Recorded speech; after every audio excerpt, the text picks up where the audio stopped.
Oh my. Okay. It actually works. I am live here on the internet. Nice and sunny out. Am I even looking at the camera? Anyways, I've been told that I should step outside of my comfort zone more. So going live makes me really nervous, but I see there's one of you watching and it's probably my dad, but that's okay. So I'm here to share with you the 3 mistakes that I think future, or maybe even current online English teachers make, because I want you to be able to avoid those mistakes. So, oh wow, we have 2 people. Okay, so I guess that the first person was my dad. I'm gonna guess that the second person is my mom. I hope you guys are having a good weekend on the quarantine. I'll share my view. I have palm trees, so I'm very happy about that. And let's see. Okay, here we are. 3 mistakes that online English teachers make. Prospective online English teachers make. Okay, parents, this is for you. I know you're not probably going to teach English online, but if the 3 of you, which I don't have 3 parents, this is for you too. Okay, number 1 is that they misinterpret the pay scale.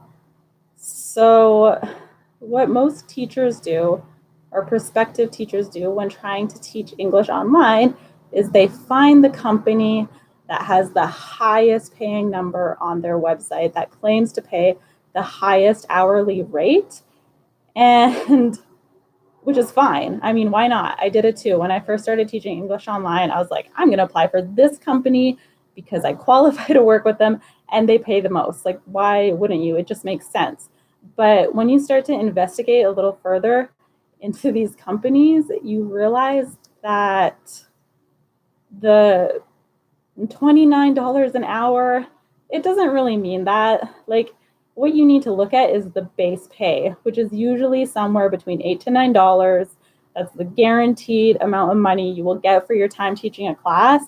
And if you're lucky, if you meet all the bonuses, if you meet all the stipulations, you teach so many classes a month, or you promote their website a month, then maybe you'll get a few extra dollars here and there that will add up to the $29 an hour. But if it's not just a flat per hour, you will get that much. So that is mistake number 1, is that future teachers don't really know how to understand the pay scales in these companies. Like, I don't get it. I didn't get it either.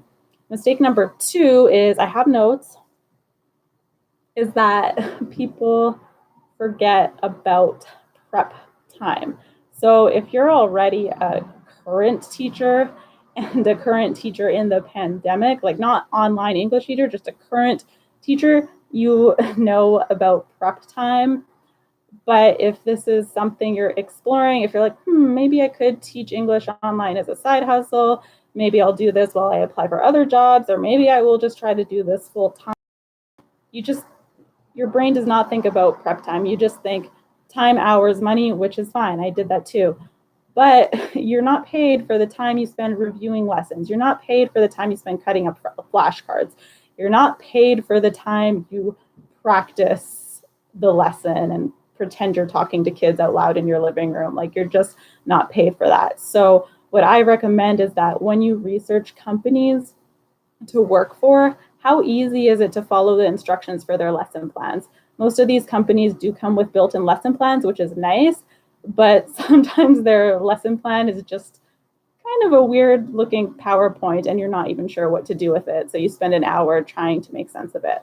Okay, mistake number 3 is that future teachers waste too much time on their resume when applying to these companies. Your resume is just a screening tool. They want to see that you meet the basic requirements. You have the correct education. You live in whatever country they want you to live in. You're available when they want you to be available. If you're teaching for a company that's based in China, they want to make sure you have a TESOL. It's really once you get to the interview stage that you should be spending all your efforts on. And don't do a cover letter. If you're applying for companies, don't do a cover letter. Oh, And if you're here and you're watching and you're one of the people that have downloaded my how to start your own online business checklist, thank you. There have been like 50 people downloading this recently.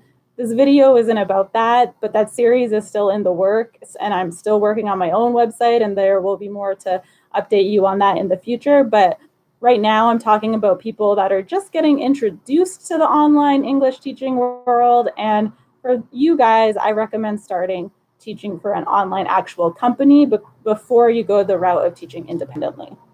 So just to summarize, the first one is that people misread the pay scale. The second one is that they don't really think about how much prep time this is going to take. And the third thing is that, I forgot already. Oh yeah, they waste too much time on their resume.